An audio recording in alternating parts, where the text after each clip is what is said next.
Good afternoon and welcome to the Rewind Show. Hashtag 82. I'm in North Yorkshire. He's at the sports bar. He's Brent Peters. I'm Steve Brown. And an absolute pleasure to be with you on this Friday afternoon. Are you all right, mate? I'm completely harassed. Seriously. I know you're harassed because we were chatting off air. It's been a bit of a chaotic morning, hasn't it, over in your part of the world? Well, it has, yeah, because I'm kind of like juggling a little bit at the minute. When one of your drivers ducks.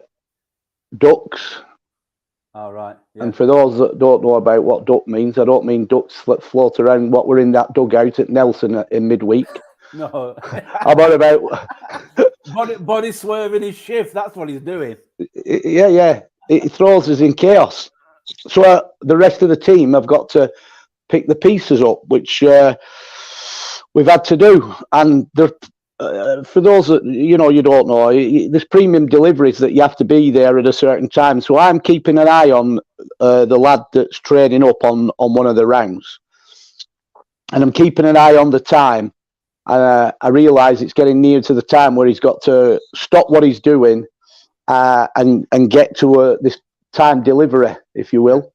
Yeah. But what's not allowed for today is that the Rosendale Valley is in gridlock further down the valley. Rottenstall is in gridlock. Yeah. And on Bacup Road, which is between obviously Bacup and Rottenstall, it's gridlocked, because they keep putting these temporary lights up and it causes havoc.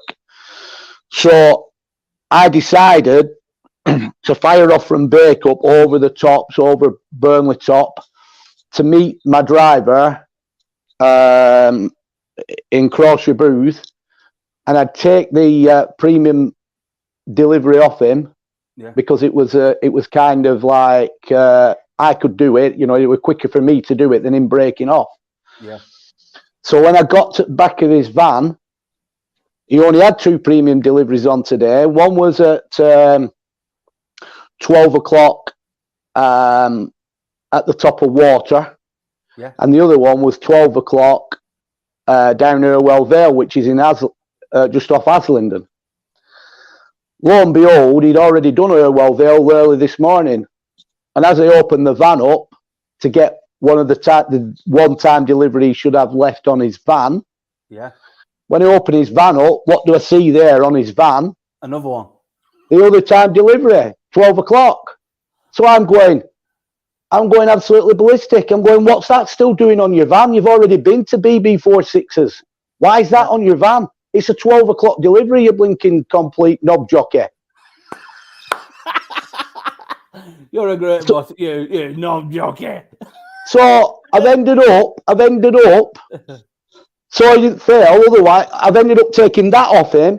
I've had to fly off down through all the traffic, which is carnage in Rottenstall. I've had to fly off all the way down to Ewood Bridge, and then I've had to come back through the same traffic, and then get over to top of Crawshay Booth, over Loughclough, Burnley Top, to avoid the rest of Rosendale, if you know what I mean, Bacup Road, and come back in to do the other 12 o'clock at the top of Water.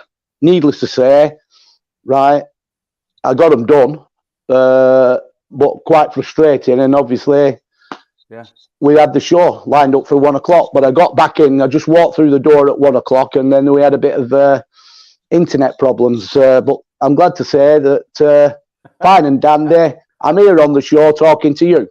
Yeah. Well, people are lucky because they've had us. Depends how they look at it. But had us twice, haven't they, this week? We were live at, was it Monday, and then again today? Yeah, that's because we threw a Sunday show in, didn't we? And then obviously with the fixtures that we had, we kind of covered both elements, didn't we? Yeah. Both fixtures. But this week's been an absolute, talking about, away from the fast parcel deliveries, it's been an absolute frustrating week in football terms, because you plan and prepare. We had a good win on Saturday against Darwin. as you know, the pitch cut up quite badly. But we were due to go to Nelson on Tuesday, so we were planning and preparing for the Nelson game. And lo and behold, the weather hasn't been kind, and it's something none of us can control. No. It got called off at Nelson late on Tuesday afternoon. And then we had a game scheduled for Thursday on here against South Liverpool, and everything were going to plan. Yeah. It were going to plan that well that myself and Deborah had been out and got the catering. Everything were being prepared, and I'd been liaising with a match referee. Yeah. But then lo and behold, just after lunch, it absolutely Evans opened. Well, I know when you chatted to me, you kind of said to me, you said, Steve, everything's looking good at the moment. Pitch is fit to go. There's no referee going to call this game off as it is. But if any rain comes, we could be in Dickie's Meadow. And it came. Well, it came. It came with a vengeance. So we weren't just in Dickie's Meadow; we were in Fred and George's as well. Yeah. That's how bad it was. What was it like? 30 minutes of complete and utter monsoon. It was monsoon, and it just completely like filling a bath up. That's how it was, and but it's like, how long? Look, I'm not a new kid on the block. I've been doing this a long time, but one of the in every job, every walk of life that you do, there's always frustrations in it that comes with it. And the one pet hate of mine and frustration of mine is when it comes to pitch inspections. I'd rather it be, yeah, it's fit to go, look at it, it's absolutely fantastic, or it's absolutely got no chance. When it becomes an in-between situation, that's where it really does my head in, because we're expected to think what other people will think. And everybody, as you know, as well as I know, not everybody thinks from the same hymn sheet. They don't. They all have different perceptions of whether the pitch is fit or whether the pitch isn't fit. And the frustrating part is, how long do you give something when it's iffy like that? How long do you, especially we're at the time of the year that we're at the time of, we're at back end of the season, and we can't. There's nowhere to go for postponed games. So we're in a situation, you're desperate to get games on. You're desperate for it to be on. But there's so many scenarios. And one of the scenarios is, if you gamble, which you could gamble, because you know that you want games on, but you're in a no-win situation if you gamble. And the reason why you're in a no-win situation is because, let's take South Liverpool. They could have all, I know what it's like. They're rushing home from work, they jump in the cars, they're flying off up to Bacup, which isn't just round the corner. It's like, normal running time up to Bacup would probably be, I would think, about from South Liverpool would be an hour and 20 minutes, I would think. But then you're going through, like I've just said, Rosendale's carnage at the minute. So you've probably got to allow another 30 minutes on top of that. So you're talking a 2-hour journey. Yeah. So if they get here, and then the first impression when they look at the pitch, they go, blinking heck, look at state of that, But when you get on it, it isn't as bad as what it looks. But obviously, because the grounds are all saturated, when you get 22 guys running around, it disintegrates and it will cut up. There's nothing to shoot. That happens. You're not going to get a true surface. So my point being, how far do you go with a gamble? Because what can happen is, and you're in a no-win situation, if you go for it, and the match referee gets here, and they start getting, and Liverpool get here, and they start getting in pecking the official's head, which happened a couple of seasons back, or a season back, with Garstang, right? It starts planting a seed, and they think, oh, well, no. And then if they start to call it off, then you've wasted everybody's journey time up here. They've had a fruitless journey for 2 hours through traffic for nothing, and the game's been called off. But you're trying your best because you don't know how the guy's going to Is he going to think it's fit, or is he going to think it's not fit? So the crux of the matter is, it's one of them.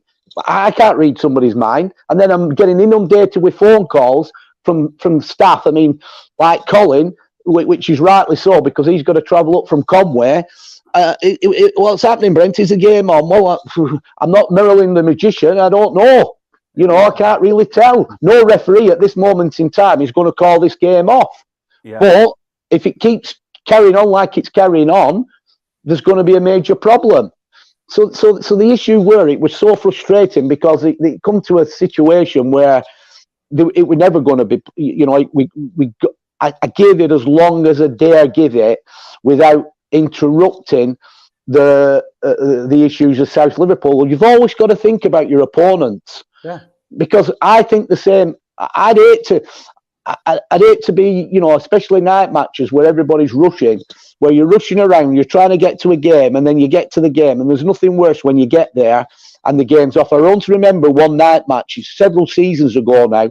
We were due to play Congleton away, and on part of the journey as we were travelling down, it was monsoon. It come in monsoon. And from nowhere, this weather linking just fired in, and there was a stream running down top end. If you know Congleton's ground, it runs from obviously top to bottom, and there was a stream coming down it like a river, running all the way down Congleton's pitch. And we got there, and everybody rushed around to get there, and there's a load of debating going on. Referee, well, their committee, our committee, everything else, and it were inevitable. At the end of the day, they had to call the game off because we could never have got. But you can't control with what's coming. So as frustrating as it is, getting out down to Congleton and rushing at a night match, we've gone there for nothing. Yeah. And the last thing I wanted. What do you think then? What do you think is the solution to that? Look, you've always a problem. My solution, it's a difficult one because you can have a pitch inspected at lunchtime and it's fit. You can have a pitch inspected again at 3 o'clock and it's turning the other way because of the weather, the way the weather's coming. Yeah. My point has always been, where possible, and I know they'll turn around and say there's always arguments about anything that anybody suggests, but I think when they were making appointments, and I know you don't want a referee, like we complained but we talked when we played, like for instance, when we played at South Liverpool a few weeks back and we played away, we weren't right happy with the fact that the appointed official were, like when you're in Amsterdam and you're around a load of Dutchmen, right? You're in Holland, don't you? So when you're in Liverpool and you're around a load of Scousers, you're in Liverpool, right? Yeah. Well, when we were at South Liverpool, we were around quite a few Scousers, but the referee was a Scouser as well. Yeah. You get me? So Scouse and Manc don't really mix. And okay, you can say, well, we're not Manc, but some of our players are. Yeah. You know where I'm coming from. So what I'm trying to get at is we weren't happy that a Scouse official was appointed for a South Liverpool game, right? But wherever possible, what I'm trying to say is, wherever possible, let's take a Bacup home game. I always believe that the appointed referee or one of the appointed officials, if it's not the referee, if it's an assistant, who should be capable of doing pitch inspections and know what's required, I think they should reside very, very close to the ground where they've been appointed. So if you take Bacup, right, okay, you wouldn't appoint a Rosendale Valley official on a Bacup Borough game, but there's nothing to stop you appointing a Rochdale official, which is only blinking 15 minutes down the road. Or a Nelson or something. Or a Nelson, which is 15 minutes the other way, or an Accrington Blackburn, which is probably half an hour the other way. If there's some process going to appointments of games, right, where you try to appoint somebody that's close to the ground at this time of the year, then all this situation about inspecting pitches wouldn't be reliant upon about people at the clubs. It would be automatically, there should be a number where you contact in the event of a pitch inspection. One of them team, because they're a team, one of that team should come and do their own pitch inspection, and he should be the one that's liaising with the match referee.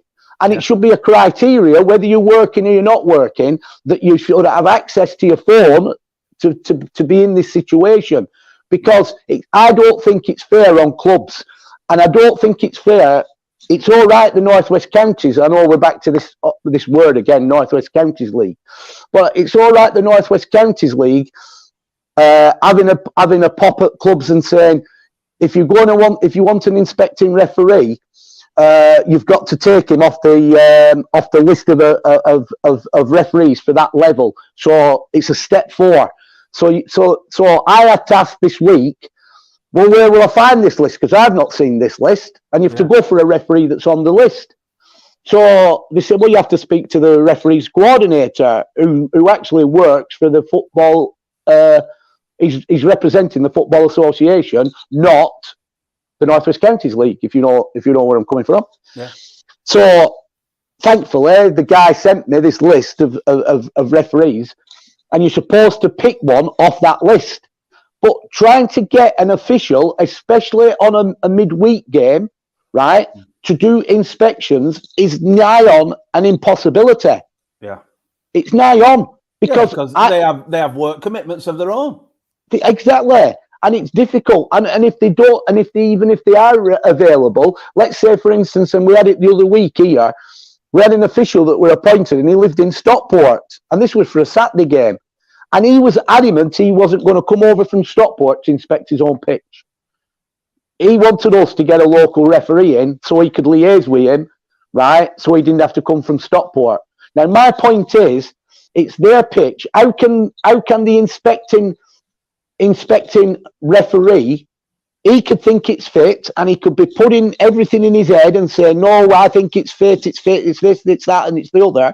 He can't see, there's no, we haven't got a video or anything, so he's talking to him. So, but when that match referee gets here, he sees a total different picture, and if the opposition start getting in his head, he could say, yeah, I'm not, because then it comes down to individual opinions. Interpretations, exactly. So I kind of think it's not fair. It's not right. That's what I think. Exactly that.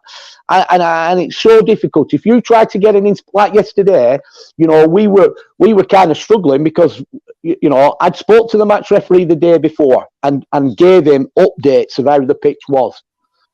And telling him it was a drying day the day before. I said, it's going in the right direction. I have got a referee on standby. Now, the referee I had on standby, it was luckily but he couldn't get to the ground, like 3:30 because of his shift pattern. Yeah. But he could get to the ground at 3:30. Now, we couldn't leave it really any later than 3:30, because if we'd have gambled at 3:30, right, South Liverpool would have been travelling. And then when they'd have got here, and especially as we looked at the apps, it's all right looking at apps. Deborah's app turned around and said, after 3 o'clock, it stops raining and it's fine all the way through and doesn't start raining again till midnight. Do you know what? That app was totally wrong, because it never stopped. It didn't stop. It kept raining all the way through. And it absolutely bounced down at 7 o'clock. Bounced down. But as you said, though, Brent, we as a team, as a club, have got a responsibility to the opponents to make sure we keep them informed and tell them as quick as possible. And we're not allowed, we can't do that if we can't get a referee to come and do it. Yeah, it's difficult. You can't get them. And they're telling you to do this and do that and do that. But don't forget, I'm in some respects, it's a bit different for me because I'm kind of based here at the club. Yeah. Right? So I'm here. But what about these clubs where the people are working themselves, where the chairman or the secretary or or anybody, the treasurer or anybody off the committee, they're all working. Yeah. So if they're working, they've got to make the way to get to the ground. They're not all retired people like probably some of the management committee are. They're not retired. So you know, it's not always it's not always possible for them people to be at the ground, even to have a look. I mean, we had a situation the other night. I mean, I listen. I don't want to start washing my dirty linen on this show about Nelson Football Club, but it was kind of ridiculous what went on there on Tuesday, because they hadn't. The criteria is they're supposed to let you know if there's going to be a pitch inspection.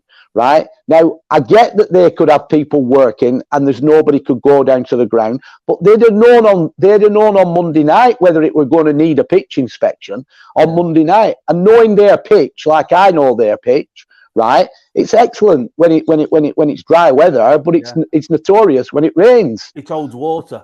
It holds water. So the thing is, what could have happened was on Monday night, they could have looked at it after work or whatever and looked at the forecast and thought, do you know what?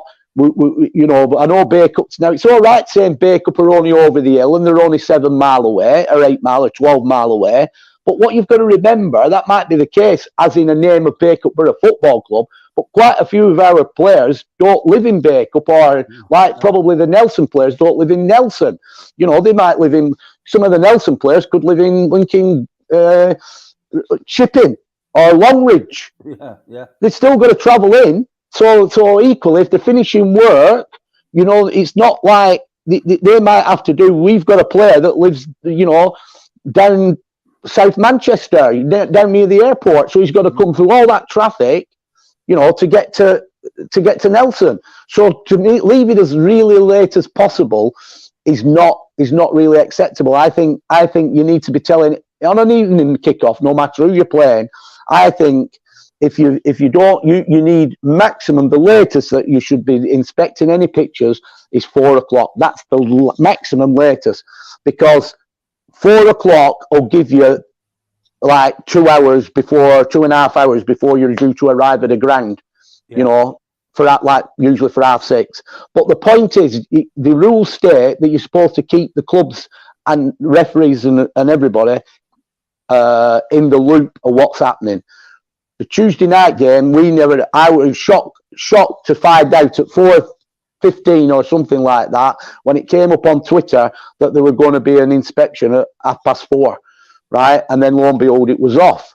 Now that's fair enough, but I think it's manners, you know, to keep the opposition in the loop and keep people. We were in constant touch. South Liverpool contacted my personal assistant on the night before.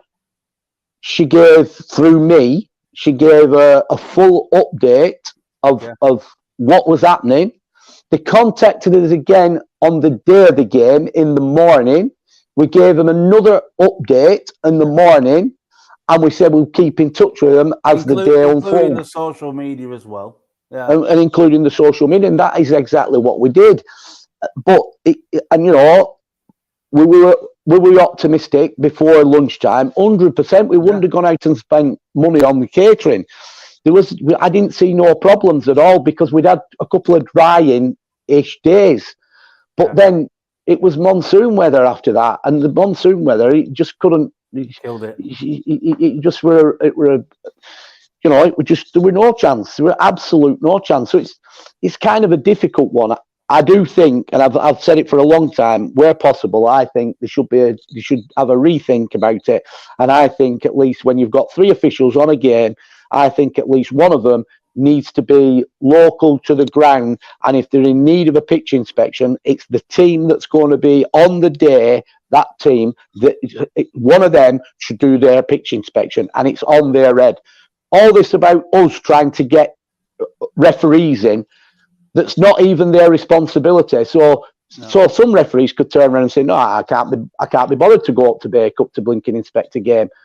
No, it's not my responsibility. Not my responsibility. I'll just turn up for the game. Yeah. So, but it's like anything, isn't it? Leagues make these decisions, and then they turn around and start saying, "You have to take somebody from that list." Well, I got told the other day that Nelson got somebody that wasn't on the list, and it's been questioned. But would you believe the person who did it was from an higher grade, so he's more qualified? but because he's more qualified. But he's not good enough. But he's not good enough. Well, that doesn't make any sense. Oh dear, the plot thickens. Correct. Doesn't make no sense. So it's he's an higher grade. Hold on, let me get this straight. So he's an higher grade than the one who's coming. Yet Nelson get the wrist slapped because he's more qualified. I'd seen an email. Give me strength. Questioning the referee that inspected their pitch was not a referee that was at the level that was required. Our level, step 4, referees. However, right. But the person who told me this told me that the person that came and did it was better qualified. He was more qualified referee. So why is that being questioned? That should be a pat on the back for Nelson. Correct. I mean, these are things, little things that we've got to put up with clubs. Yeah. Anyway, so we're going to move on soon. Monsoon, get it? We're going to move on soon. We've got a lot of games now, haven't we, Brent? And the question is, how are we going to fit them in? Go on. Well, put it this way, last night when our game got called off, and when I look, as clubs, it's our responsibility, sadly, we've got to try and fit them in, but we've got to have the agreement of the opposition as well, and they might not be able to fit in when we want to fit in. Yeah. And if it comes to the situation where the two clubs can't agree, then the league will put it in where they think, and there'll be a management committee decision, and that's the way it is. Now, when I ring the person who coordinates the fixtures to ask him a question, not have a reason why I'm asking a question, and asking a question, and the question was probably a week ago, are we allowed to go between the Saturday the 15th and the following Saturday? Because those dates in between, nobody seems to be doing anything in Division 1 North or Division 1 South. The response I got at that time was, no, everybody's got to finish on the 15th. Now, there's a twist to that because I play on words, and the word were everybody has to finish on the 15th. What he didn't tell me is that everybody in Division 1 North and South, they have to finish on the 15th because of playoffs. Right. So that's not everybody has to finish. So the answer to that question should have been, in Division 1 North and South, it has to be cut off on the 15th because the playoffs kick in the following week or whatever. You follow me? Yeah.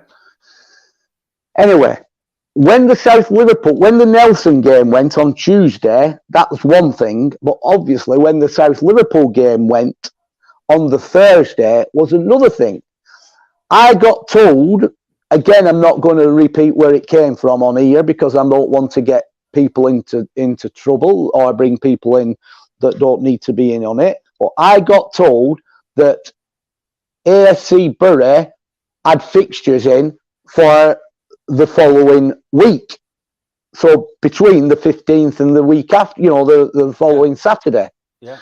So I made another phone call yesterday because obviously that would have relieved the situation. We've two outstanding games. So to me, it would have made massive sense to put one in on the Monday and one in on the Wednesday of that week. Not a problem. I don't see what the issue is if nothing else is happening. Right.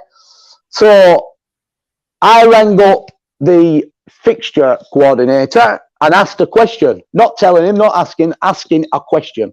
And the question I asked him was this. I've been told that Bury AFC have got fixtures in after the 15th. And straight away he's gone, no, not be right. And then he went, oh yeah, that will be right because they are a Premier League team. And the Premier League are allowed to go to the 22nd. Right? Which probably, or whatever date he said. I think he said the 22nd. So I've gone like, all right. He said, yeah. He said, because there's no playoffs in the Premier League. He said, so they can play longer. All right, yeah. So I left it at that. But then he said, which really absolutely disgusted me, and I don't care what they say, and I don't think he should have actually said this to me, but he did say it. And I've witnesses, because my witness with my PA, because I happened to have my phone on my speaker, and Deborah heard everything that was said. And he turned round and said, no, there can't be no games on that week, because I've had a phone call today from the vice chairman telling me under no uncertain terms that no fixtures have to be put in those days for Division 1. Now here we are, and that is a total embarrassment for me when the vice chairman has rang up and told him, now it's their own prerogative. If they want to run the league like that, and fine and say they can't go. But this is my point. Are they not here to help clubs? We're in a situation, it's as though they're making decisions and as though we or Nelson have cancelled games on purpose. Yeah. So because you're cancelling games on purpose, well, sod them. Don't let them have any fixtures in them dates. It's one of them attitudes. But we haven't. We wanted to play. We can't control that. What's up there? Yeah. So my point is, Steve, to play 13 weeks before that. Well, my point is, why that?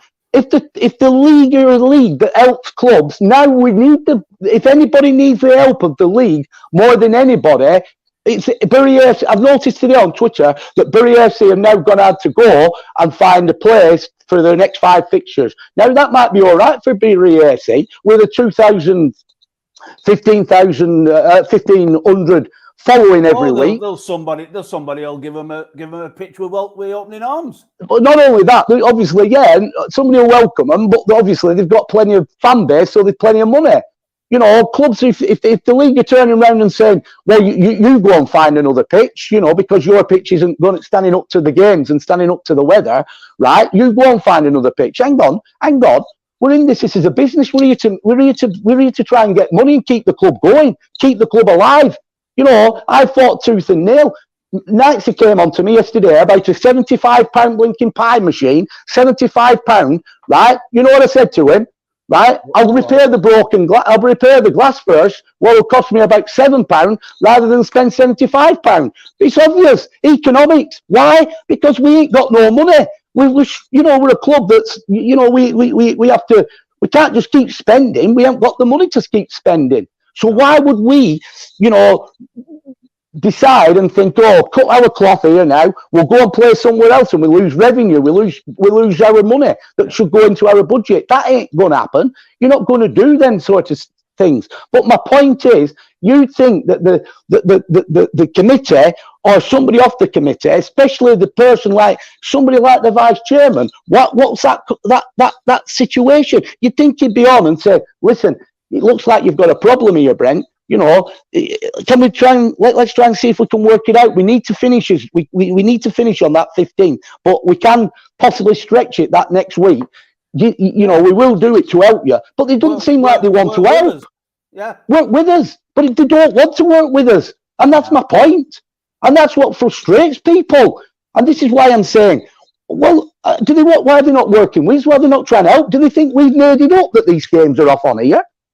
And then what happens is we start mudslinging, because what will happen, I'll turn around and say, listen, if you could give us fixtures in that first 12 weeks, midweek fixtures, we wouldn't have had this problem. And if you didn't put your cup matches on Saturdays, what just dropped Saturday games down, we wouldn't have this problem, right? We wouldn't have it. So we have got it now. So come and help us. Give us some breathing space. Give us somewhere to go with it. But they don't. And when I hear that, right, when I heard that off the fixture coordinator, all the respect that I had for that vice chairman, which I did have a lot of respect for him. That's like red rag to a bull, isn't it? It's like, obviously, yeah. It's an embarrassment. Why is he saying that to him? You know, don't be putting no fixtures in after that. They have to stop on that day. Do they think we can control the weather? No. And what's going to happen? What's going to happen on? We're not out at Wood yet. What on Sunday? There's supposed to be another dollop of snow coming. So what's going to happen then? Another week of no fix. All we're asking for, we're not trying to be awkward. We're not trying. We're not asking for favours. I'm talking about every club. Yeah. I'm a voice of the clubs here. I'm saying, for goodness sake, all clubs that are having problems. Bayern Noswick have had obviously they can play a bit longer because they're a Premier League team, but their game were called off last Saturday. We played last Saturday. Their game were called off on Saturday. There's been loads of rain over here. There's loads of rain. So, and then you've got Nelson. Obviously, their game goes on. It's an away game. Their game goes on Tuesday. Then our game goes on Thursday. So, obviously, certain parts of the East Lancashire get hit more than others.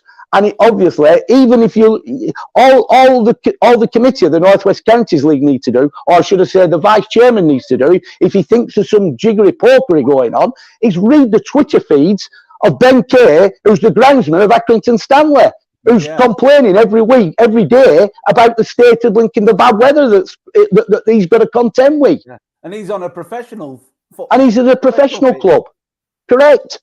So I don't understand it. I mean, if we're in it together, we're in it together. But I don't think that happens. I think it's, listen, that is what we said. That is set in stone. I get it. Nobody's trying to take the Pilsner. I wanted that game on yesterday as much as anybody, because all that's done now, without losing them 2 games, it's given me another massive headache. Not only have I got an headache running my own business, which is problematic at the minute, right, because we need more staff, and good staff at that, not linking people. We've got to just linking, like wipe the backsides every 2 minutes, right? So I'm not only problematic with that, we've got situations ongoing here around the club that we've got, so it's problematic with that. And now we've got to try and fix fixtures in that we're not getting where we're going with it. What do they expect these lads to do?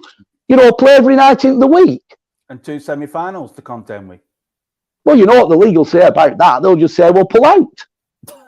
That's madness. No, it's embarrassing. What and give these lads losing the opportunity of possibly playing in a final if they can get to a final. Correct. It's embarrassing. I'm sorry, but it's embarrassing. Right, we're going to move on. We've got a few talking points. Next one. It's what you sent me a clip early on in the week. We follow Accrington Stanley. We love what's going on at Aki, just over the hill there. John Coleman seemed quite emotional, different for John, the interview that he gave to BBC Radio Lancashire. Listen, I know John and Jimmy Bell very, very well, go back a long way.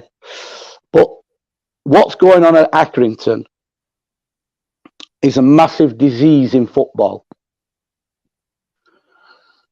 And I get really annoyed. I mean, I'll give you an instance, and I'm not going to mention no names. A few weeks ago, somebody around this club came to one of our games, doesn't watch us all the time because for circumstances. And he's a good friend of mine. But he turned round and made a comment which I absolutely flipped at him, because I think I've been in the game long enough to know whether our players are good players. Yeah, obviously, we could have better players, but to get better players, you need better budgets. Yeah. But with the budget we've got the best. We've got very, very good players. And the work in progress, these players. But when he comes out, because and it's easy for people to come out, when you're winning and picking results up, they say nothing. But as soon as you start having an adverse, right, and you have a bad result, that's when they come out the closet and start coming out with a drivel. And I call it drivel, because what I'm saying, what we're around here, was drivel. because he turned round and said, some players in there, you need this, you need that, you need that. He's not good enough, he's not good enough. And I just looked at him, I went, you're talking crap, right? Crap. Yeah. But seriously, joking apart, if he's saying that on them terraces there, people have nodding dogs on their terraces at any ground and they listen. And before you know where you are, that could be a cancer that spreads. And because he's a knowledgeable person and he knows the game, even more so that it could rub off on other people. Yes. So it doesn't wash that with me. But this is like, so he got told straight. And he's eating a bit of humble pie since, because the results of just, we're on the up again. So my point is, so going back to the Accrington Stanley situation, what people have got to realise is just where Accrington Stanley have come from. Massive. Non-league, not playing. Whilst I've been at Bacup Borough here, in my reign here, we have competed against Accrington Stanley.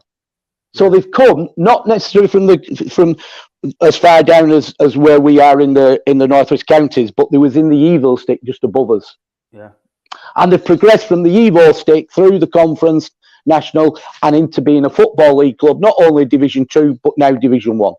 They've improved the stadium tenfold, right? It's all started with Eric Worley, John Coleman, and the later Eric Worley, God rest his soul, absolutely guy that very close to this club, close to me, close to Deborah,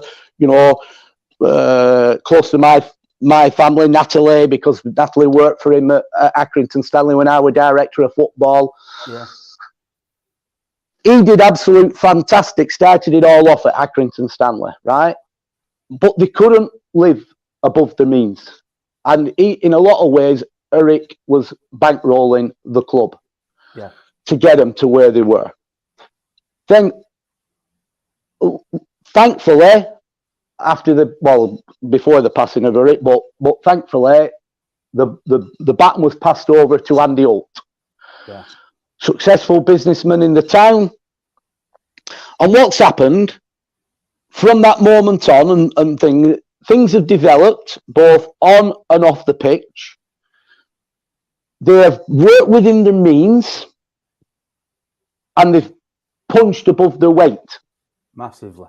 And because Accrington Stanley have made it into Division 2, originally in Division 2, what's happened is there's a lot of people that I'm telling you what will have happened that wasn't watching them in the Eric Worley days, that probably wasn't watching them when they won the conference, that probably wasn't watching them when they were coming up out of the Evo Stick leads. But they're now on the bandwagon because they're a Football League club. So they now come out the closet and will start watching Accrington Stanley. Now, they might argue and say, well, we've been watching Accrington Stanley for the last 6, 7, 8 years. Fine, right? But where were you before then? Yeah. Right? Now, my point is, since they were a professional club. Yeah. So my point here is, it's probably these people that are the ones that are on social media, are the ones that's blinking booing on the ground, and that's what upsets John. He's targeted because it's this disease about it's blame the manager, blame the coach, blame that. No, hang on. You can only work with what you've got and the tools you've got. And what I talk about tools, and John Coleman, and I listened to that interview, and one thing he said in that interview was quite clearly, and I've said it, we go back to to our interviews about Bacup Borough, I said, as a young up-and-coming manager, I was ambitious, and still am ambitious, right? But no way would I run the risk of bankrupting this football club and its history, right? No, for my personal satisfaction of being successful, right? That is exactly what I said. Well, if you look into John Coleman's interview, he turned around in that interview on BBC Radio Lancashire and said exactly the same. Yeah. I'm not putting this club at jeopardy by overspending on a budget that this club cannot afford. And of course, he said that about Andy Holt as well. He's not going to bet the ranch because he's always said that he's a custodian of the club. Passing through. Correct. So what the people have got to understand off the budget that they've got, his first kind of squad of players, probably the first 18 players, he's probably got a decent enough set of players. The issue becomes, and it happens at other football clubs, the issue becomes when these players start getting injuries and they're out for a bit of time, right? It becomes a problem, or suspensions. It becomes a problem. And this is what Accrington or John and Jimmy are encountering at the moment. They've had loads of injuries. I know because I don't really take, I watch the result, but I don't really take that much interest because I've enough going on here. But it just so happens that the physio who we use, right, is the Accrington Stanley physio. And in any conversation that I've had with him about Accrington, or even my players have had with him about Accrington, it's always been with players missing. Our striker's missing. He's out long-term injury, this, that, and the other.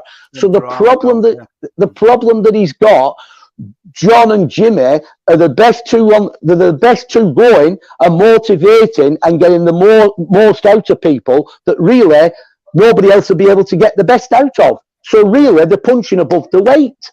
Yeah. On all fronts. So, like Andy Holt said, what do you want me to do? Go and sack a manager? Because I'll tell you now, if I sack this manager, these managers, they know blinking Accrington Stanley better than anybody. He said, we'll go out of business by sacking the managers. And he's absolutely, I wish every other chairman were like that, because he's exactly right, because that's not going to do any good. Because John Coleman and Jimmy Bell know exactly, we've got a problem at the minute. We'll have to bring so-and-so in. He's not done up to the mark, but I'll get the best I can. Now, whether he's getting, so if they're getting the best they can, and they'll set the stall up accordingly to try and not, it's all right that everybody wants to be entertained and you pay your money to be entertained, but sometimes you can't be flamboyant going out against these teams that have got bigger budgets than you, got better quality of players than you. Prime example, we don't need to speak any further. Burnley are absolutely doing flying in the Championship, absolutely flying. They've gone to Man City, playing against the blinking one of the world's biggest, on the biggest stage. Tried to go toe to toe. And tried to go toe to toe with them and got absolutely demoralised and destroyed. Right? That's what happens. And the reason why they got destroyed is because Burnley, with the budget that they've got, have got a good set of players, quality. But unfortunately, when they go into that arena, there's more. The better quality is there at City, but the wage bill is a lot bigger and better. That dictates the quality that they've got. Yeah. No. So basically, coming back to the Accrington scenario, the fans need to smell the coffee. And pull rank and support them and back them, because you'll not get a better two in the league, and to get more out of people, the players, and what they're getting out of players. Whether it's going to be good enough and to keep their Division 1 status remains to be seen. But don't hold that. I just look at the pictures. I look, like you said, Accrington have come a long way. You look at the infrastructure. You look at the new stadium, the new facility. Every week there's new pictures going on. We talk about Benke. He's on there. He's looking after a fantastic surface. Once of a day, it was like Blackpool Beach. Absolutely fantastic. Now, you look at the state-of-the-art training facilities. It's come absolutely, well, it's in another galaxy from where it was. Yeah, correct. But everything about football, what I'm saying is about when it comes down to managers and coaches and when results are going on, it's always sack. And it's not the answer. And I've said it so many times. No. If we were in business and you're not getting the sales, or you'd find a reason why you're not getting the sales. And then it might be on your production. And if your production's not the best and you need to improve, then you get somebody in to improve it. You wouldn't set the two people who's sweating their blinking socks off for the place. You know what I mean? It's hurting them too. It'll be hurting the staff more. I'll tell you more. It'll be hurting them more than it'll be hurting the biggest part of Accrington Stanley fan base. More. Because they're in it. They're in it daily. Well, it will be, because you talk about Jimmy, you talk about John. They're born winners.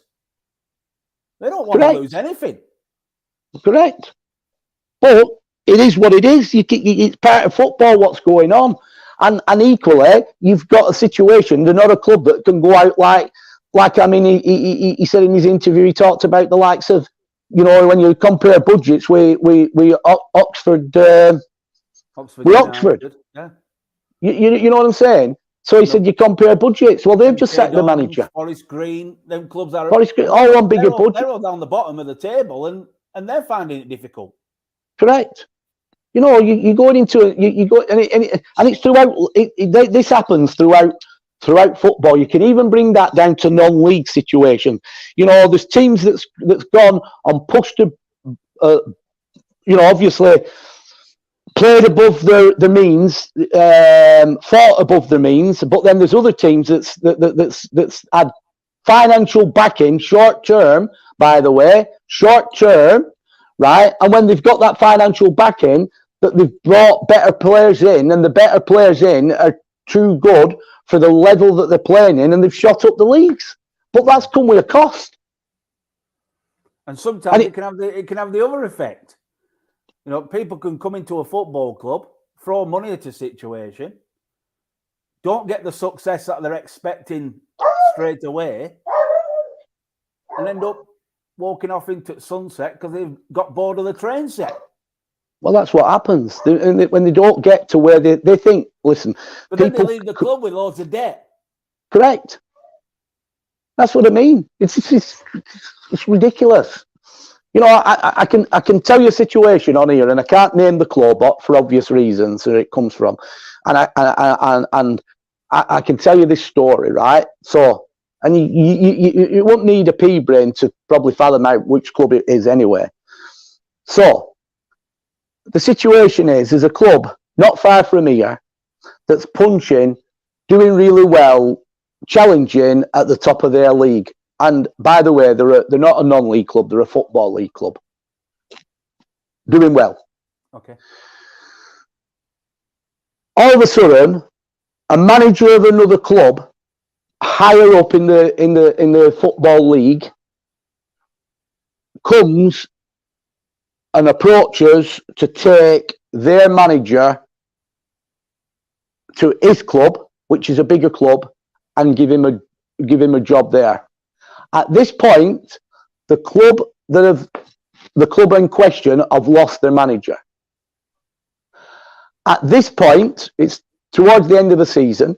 At this point, the chief executive, finance man, has seen a great opportunity before he appoints the new manager to get off his wage bill a lot of the high earners that the previous manager had put on and were sanctioned onto contracts. Yeah.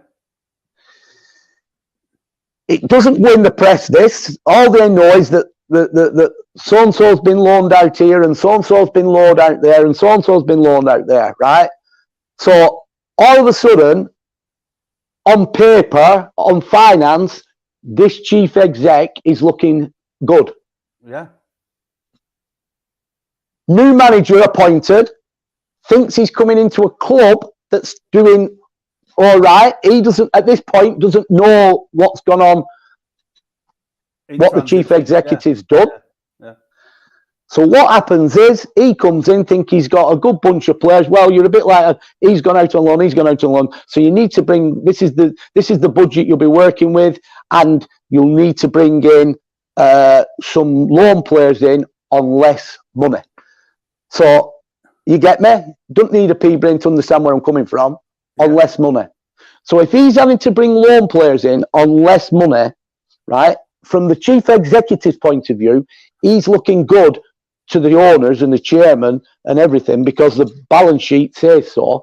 Yeah. But the new manager coming in has got a problem because he's going to be, all of a sudden, his team isn't going to be on the same par of the previous manager's team. So they're not going to be challenging.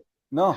So, and they might lose a lot of games, which is what's happened. So over time, the fans have got restless, and the fans have turned on the manager to the point that it got really bad, to the point that the manager has now been replaced with another manager. Yeah. But all this comes down, which never comes out because what happens is when they're signing on these jobs and they move on, they're probably signed on to, non-disclosure. They can't say what's going on or what's happened. So nobody knows. So everything's aimed at the manager, right? But the manager's been shortchanged. He isn't coming into a club with all this quality that he thought he was coming into. Yeah. And it's cost him his job because the fans have turned. Because the fans don't know that. Now, maybe if somebody came out and said what had happened, the fans would be more understanding. Well, I'm not saying they'd be the man upstairs with a spreadsheet who's caused all the problems. He's caused all the problems. And that's exactly and the team in question is struggling. And they've struggled ever since. Yeah. But he's looking good because he's making his books bound. Oh, we took him off the wage bill. But they've got a struggling side now. And they've sacked a manager in the meantime. Yeah. Slippery slope. Talking of players, I wanted to chat about this. We've not spoke about it this week, so you might be a little bit unprepared, but I'm sure you'll have something to say about it. The news this week, Football Association or the EFL have talking about player contracts. And I don't know if you've heard about it this week, Brent. I'm sure you would have seen something regarding player contracts and To be honest, I have seen something, and to be honest, it doesn't really affect where we are. But as Macclesfield have done, as a club, whatever the contract, so basically, if a player's injured, they'll honour his contract, and that's up to the club. So a lot of this is the PFA. It's the PFA doing it. It doesn't really. I don't know why. I think some people jump on bandwagons. I mean, there's one in particular. He's jumped on a bandwagon. He's not even in the game at the minute. He just says, wow, that's thinking thingy. But it doesn't. Listen, it's not an issue. It wouldn't affect us anyway, Darren. No. The one thing is, if you're signing a player on contract, you look after him. We've had players that's injured, and we've looked after our player that's been on contract. We just look after them. We just carry on as we carry on. The insurance will kick in. They'll get a payday out of the insurance, and they still, they still pick their money up. So, it doesn't. People will pick bones and arguments about anything. It's like it doesn't matter. Whatever change you make, they'll pick the bones out. But in some respects, you've got to look at it from the two-sided here, and I've seen it in the past, right? And you've seen the proof of it. I've had players on contracts in the past, players that have gone on for a decent money, 50. When I say decent money, from a non-league level, £50,000, that's decent money, right? And I used to put clauses in contracts, and some of the clauses that I used to put in to protect the club. So, like, you'd put in the contract. Let's say, for instance, you put in something like, if a player is injured after so many days, he's not going to get his money. Basically, you put stuff like that in. You get me? Yeah. But the Football Association stopped it. Right, they stopped it but what they've done now if you look at a kind of a player's contract, and they'll have different levels. So if you look at a situation on that contract up at the conference level, right, there'll be certain wording that'll be totally different to where we are. Yeah. Right, and there's a reason behind that, because let's be honest, players can take the Pilsner. If they don't want to play for whatever reason, and somebody will be out there now who will be turning around and saying something like this, why would a player not want to play? Hang on, if he's not getting picked, right? If he's not getting picked, he don't want to be sitting on your bench either, and he doesn't want, and he doesn't like the manager. He's having running with the manager. They can feign an injury. Yeah. So they feign an injury, and they're up in the stand, and they still be on money. Now, if they're on decent money and you haven't put no clause in that contract that they could have reduced money after a certain time, that could end up being a disaster to a football club. If he's on big money, so let's say, for instance, let's take Bacup Borough. I'll just use Bacup Borough. if we've got a player on a £300 contract, which we wouldn't have a player on, but if just say we have a player on a £300 contract, he's on a £300 contract, and it's say and there's no clauses in, and that player's injured and he doesn't like me anymore. He's had a run in with me, and he's thinking, well, I'll just see my contract out. I'm not going. I'll just go and sit in stand. I'll go and play for 23s, or I'll not play for 23s because I'm injured. I'll just go and sit in stand. I'll just say I'm injured. I'm injured. So that player needs replacing in my team, right? So I have to replace him, but equally, because there's no clause in, he's throwing one in and he's still picking £300 up while he's sat in that stand, and there's nothing wrong with him. And you've not got the money to replace him. And but what I'm saying is, there's nothing wrong with him. He's sat in the stand and picking his money up. Yeah. So let's look at it another way. What they're putting in these contracts, is that not to safeguard the clubs as well as the player? You know, it might hit the player a little bit, but it's to stop that happening. Yeah. It's got to be a good balance, hasn't it, between the two? Yeah, because the player can take the pills now. So if you haven't put that something in, so that's what I'm saying to you. If a player's on £300 a week and that player is throwing an injury in and he's sat in there and there's no clause in that says, or he's not feeling well or whatever, you know, or I'm under the weather and all that, and he gets a doctor's note or this, that, and the other, he could still be on £300 a week. Yeah. So that's £300. You can do about it. So all of a sudden, that position he plays in is not costing the club £300 a week, because the next player that comes in is you, and you're costing me £200 a week. That position's costing me £500 a week. Yeah. But the player in question, who's on 300, is sat in the stand pulling a fast one. Whereas by putting these little bits of clauses in, it stops a club's situation becoming in jeopardy. Because let's be honest, you might be sat there thinking a lot of these football clubs are making money and they're doing all right. How many football clubs are up for sale in the Football League? Yeah. That tells you everything. Tells you everything. Tells you everything. Yeah. But like you said, they're not making money. So somewhere along the line, so somewhere along the line, Steve, there's got to be some protection towards the club. Can't all be give to the player. There's got to be some protection towards the club, and that's what I'm trying to say. Back in the day, I remember signing a contract player, not mention his name. He's still an avid supporter of Bacup Borough. There were clauses in his contract. I took this player from Burnley off Jimmy Mullen, and there were clauses in his contract. And I know for a fact that when he went to play for Rosendale United under a manager at Rosendale United who were it was probably his first managerial job, he got a contract there and he was on good money there because there was a welfare benefactor who was the chairman, but the manager never put no clauses in. So what happened were, all of a sudden, they're going through the season, and then all of a sudden, this wage bill that he thought he were paying out, the chairman, was going up and up. So he then questioned the manager, said, what's going on with this wage bill? You mean wage bill's going up? And he said, well, you've 5 players in the stand to start with that are injured. And no clauses. And he's gone, well, what do you mean? He said, so I've had to bring players in to cover them.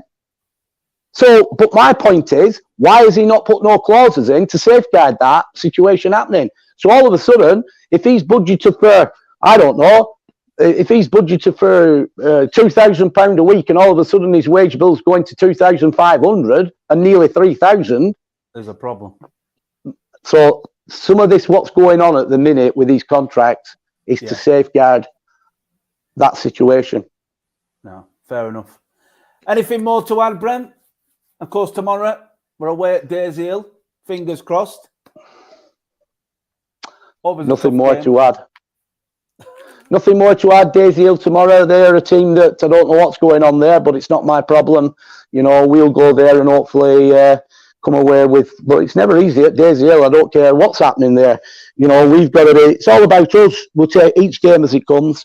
Yeah. One game at a time. We're prepared for the Tuesday game. It were off. We've prepared for the Wednesday game. It were off. We'll now prepare for the Thursday game. It were off. We'll now prepare for the Saturday game. Hopefully that will be on, and then it's we'll see what happens there, and then it's say our prayers. We've got a game on Monday night at Runcorn, but say our prayers because apparently the snow's due to come in. We might just get that Runcorn game in though, because they don't get any snow down where there's salt in the sea. So we might just say, but after that, I think the North West Counties League might be scratching their head a little bit. I'll see you tomorrow, mate. See you, Paul. Bye for now. Bye.